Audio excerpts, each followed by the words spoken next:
Hi everyone, I'm Debbie DeMarco Bennett, founder of DBT Path, and today I wanted to have a real conversation about something I care deeply about. The gap between understanding emotional struggles and actually having the skills to navigate them in real life, especially for people living with BPD, emotional overwhelm, trauma histories, intense sensitivity, or nervous systems that feel like they're constantly in survival mode. One of the hardest things about emotional dysregulation isn't just the emotions themselves. It's being told over and over again what you should do without anyone actually teaching you how. People hear things like, calm down, don't react, communicate better, set boundaries, use coping skills. But when someone is emotionally flooded, terrified of abandonment, spiraling in shame, panicking, dissociating, or overwhelmed by relationship conflict, those instructions can almost feel impossible to access in that moment. And that's the gap I've spent the last 13 years trying to help fill. This work is deeply personal to me. I'm not speaking from a distance. I know what it feels like to struggle emotionally. I know what it feels like to be misunderstood. I know what it feels like to desperately want things to get better while still feeling trapped in painful patterns. And over the years, I've also had the incredible privilege of watching people learn skills that genuinely begin changing their lives. Not overnight, not perfectly, but gradually. One small moment at a time. For me, DBT was never about becoming emotionless. It was never about becoming some perfectly regulated robot human who never gets triggered or overwhelmed. It was about learning how to survive emotional storms without destroying yourself in the process. And honestly, that distinction matters so much. I think one of the biggest misconceptions about people with BPD or emotional sensitivity is that they're somehow manipulative, dramatic, attention-seeking, or impossible to help. And I have to say very clearly, that has not been my experience. What I've seen are deeply sensitive human beings whose nervous systems are constantly sounding alarm bells. People who feel things intensely, people who love intensely, people who fear loss intensely, people who may have experienced trauma, invalidation, chaos, instability, neglect, or emotional environments where they never really learned how to feel safe inside themselves. And when you combine emotional sensitivity with a lack of practical coping skills, life can start to feel unbearable. Relationships become exhausting, conflicts feel catastrophic, shame becomes overwhelming. The nervous system never fully relaxes. Even small stressors can feel enormous. Over the years, I kept seeing this heartbreaking pattern. People would leave therapy sessions with their individual therapists, understanding why they struggled, but still not knowing what to actually do at 11 p.m. during a panic spiral, a relationship rupture, an emotional crash, or an impulsive urge. Insight alone usually isn't enough. People also need skills, repetition, practice, support, encouragement, and compassionate accountability while they're learning.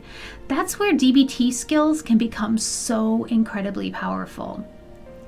And when I say DBT skills, I'm talking about dialectical behavior therapy, practical real-life tools, not just theory. Things people can actually reach for during hard moments. Mindfulness skills, emotion regulation skills, distress tolerance skills, interpersonal effectiveness skills, skills that help people slow down enough to make different choices. One thing I often tell my students at DBT Path is this. DBT is not about never feeling emotional pain again. It's about reducing unnecessary suffering and helping people respond to pain in ways that don't create more pain afterward. Distress tolerance, for example, is one of my favorite DBT modules because it helps people survive emotional crises without making things worse. And honestly, in today's world, I think these skills matter more than ever. People are overwhelmed, the world feels loud, fast, uncertain, emotionally exhausting. And this is for a greater portion of humanity, not just people who struggle with BPD or emotional sensitivity or trauma, anything that would dysregulate their emotions. Many humans are experiencing dysregulated emotions because of the conditions we're experiencing right now. And many people are carrying chronic stress, grief, financial fear, health anxiety, burnout, relationship strain, nervous system overload, and they're trying to function while emotionally running on fumes. And for emotionally sensitive people, all of that can hit even harder. Sometimes people feel ashamed of how deeply they're affected by things, but emotional sensitivity is not a weakness. It often means the nervous system has simply been carrying too much for too long.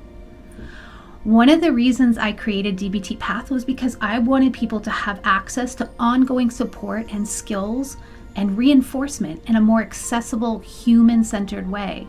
I wanted to help bridge the gap between therapy sessions and real life, because healing usually doesn't happen from hearing one brilliant insight one time.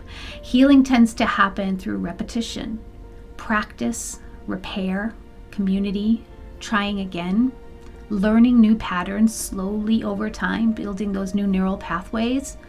And I wanted people to feel less alone.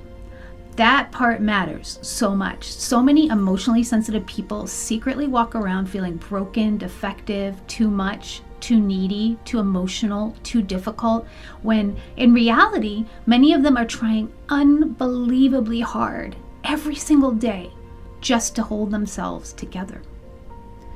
At DBT Path, we try to create an environment that feels supportive, compassionate, and practical. A place where people can learn at their own pace while still feeling connected.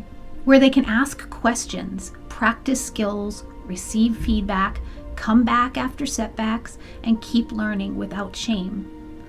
Because setbacks are part of the process, not proof of failure. I think sometimes people imagine healing as this straight upward line where someone learns a skill once and then magically never struggles again. But real healing usually looks messier than that. It's more like, I paused for 5 seconds before reacting this time, or I used one coping skill instead of 5 destructive behaviors, or I repaired a relationship conflict faster than I used to. Those moments matter. Those are real changes. And over time, those small moments begin adding up. People begin trusting themselves again. Their nervous systems slowly learn more safely. Relationships become more stable. Emotions become more manageable. Not perfect, but more manageable. And honestly, sometimes that's huge. If you're watching this as someone personally struggling, I just want you to know that you are not hopeless and you are not beyond help. And if you are a clinician, a family member, a partner, a loved one watching this, thank you for trying to understand emotional sensitivity more compassionately. That effort matters more than you probably realize. Our next distress tolerance module at DBT Path begins June 8th, and honestly, it's one of the modules I feel most passionate about teaching, because these are the skills people reach for during some of the hardest moments of their lives.